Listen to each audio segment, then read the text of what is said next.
Hey, what's going on guys? Goose here, and today I'm going to show you guys how to properly bind your BeeBrain Lite flight controller to a FrSky radio. In this example, I'm using a Taranis X9D Plus, but it's going to be the same exact thing for a Taranis QX7 as well. First thing we're going to do is take our BeeBrain Lite, make sure you have a battery installed, go ahead and plug in your battery.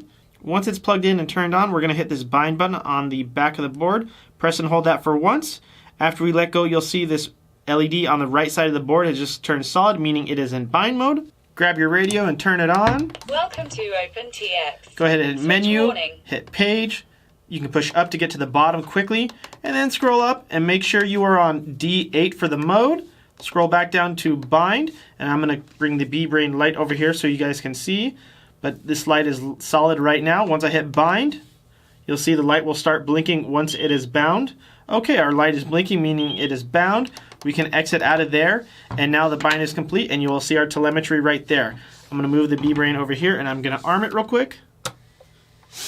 Okay, you can see it's bound. So that's how you quickly and easily bind the BeeBrain Lite flight controller. If you guys have any questions or comments, make sure to leave them in the comments below. Thanks for watching. Remember to subscribe, and I'll see you on the next video.